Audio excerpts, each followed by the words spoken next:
All right, welcome back. Let's get to Comrade Ugboaja. Go ahead. Give your opinion on what Madam Bello-Barkindo had said. Thank you very much, Chamberlain. Clearly, it becomes so unfortunate when people work for an organization and don't take time to understand the organization they work for. Mr. Barkindo works for the Governors Forum, and all he could say was accuse a former governor of cruising around and wasting money. But let me put it bluntly to him that Comrade Adams Oshimole, as governor of Edo State, didn't owe salary. He moved the minimum wage of Edo State to 20,000. He led by example.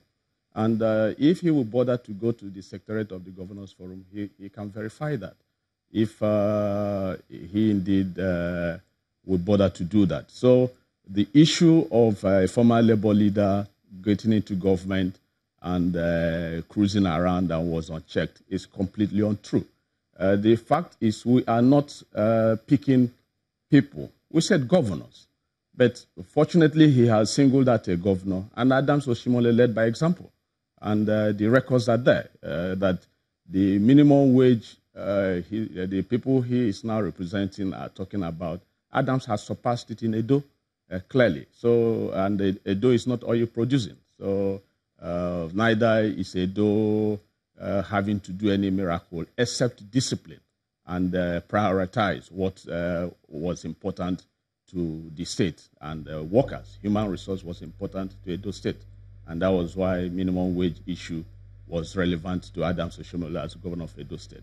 All right, so he also made allusions to vehicles. Go ahead. Nobody dashed vehicles across the country in 1985. If he also bothers to check, Nigerian Labour Congress runs the best urban mass transit currently in Lagos. And the buses NLC had is on record, if he also bothers to check, that the government under the Babangida he was talking about appointed a sole administrator that wasted the resources of Nigerian Labour Congress, and the Obasanjo regime attempted to pay compensation. So those are facts that are there. When he bothers to check, he can verify. So it's not a question of, but much more clearly, those are diversionary. The issue is minimum wage is a function of law, and I'm shocked my friend will bandy that Labour goes about jumping on election period. Labour didn't legislate. If he cross-checks, the minimum wage is an act, and it's a function of the of law, and the law has prescribed when it should be renewed, when and how it should be renewed. It's a function of law, so it's not the burden of Labour. Well, Labour doesn't make laws. Yeah, only tries to it's clearly an act of the National Assembly, and the president has spoken about how he'll be presenting a bill to the National Assembly in this regard. But before that is done, there has to be a draft proposal which has got to be ratified by the National Council of States, which is made up of serving and past leaders. So after the ratification, then they'll send the bill to the National Assembly. But in light of the impression and perspective we may have had from the governors, are you optimistic that this amount, 30,000 naira, will scale through? Clearly, I have no doubt. The elite, the ruling elite, have seen the handwriting on the wall. The facts are clear. It's inhuman. It amounts to modern day slavery to think that a Nigerian family should be prescribed by the state to survive on anything less than 30,000. It's wicked because the facts are there. The market challenges are there. That you can't imagine that a family working should be have this prescription by the government that represents it, by the leadership that postulates to pull it out of poverty level, that same leadership then approves that a worker should earn less than 30,000.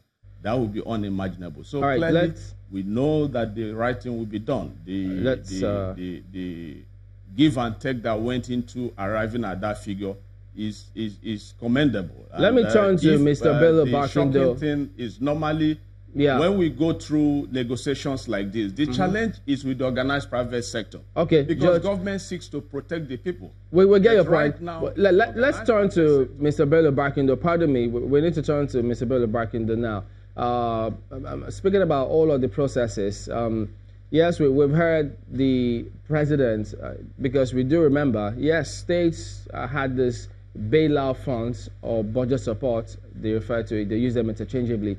States received it, the president did approve after they met the recommendations or the requirements or guidelines, as it were. He knows the challenge that the states face. But then he also spoke about why this 30,000 naira minimum wage is necessary. And then we also had the NLC president, while he was briefing newsmen after this at the State House, saying that every member of that committee signed the report. So at the end of the day, when it does get to the National Assembly, is the Governors Forum still going to object to paying 30,000 naira minimum wage as approved?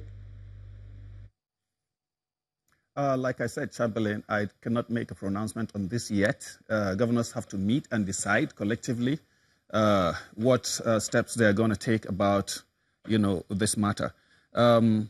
I know for a fact that governors have tried their best and come up with solutions to this minimum wage issue. And one of the things that they said is that they are trying to alleviate the sufferings of the most vulnerable in society. They didn't say that they are going to give a blanket, threshold of 22,500. And if you remember, at the beginning of this program, I told you that there is still a window where governors might decide to make some increment from the 22,500, which was a feeler from their last meeting. But they haven't made any pronouncements on that. So I'm just, believing that governors are going to do the rational thing, but they're not going to hearken to, being bullied and, told what to do or what not to do just because Labour says so. I challenge Labour to tell me how many people that have been, sacked from their jobs, that are on their payroll, that they are taking care of their families, health care issues, taking care of their children's school fees, and helping people to live a normal life after being sacked. Everybody, the corruption in this country is existing because Labour has not found a formula to keep people secure in their jobs and out of it. And whenever they, make accusations against governors, I just laugh because these are people who don't even think beyond going on strike. They don't think beyond asking for minimum wage. This is, ridiculous.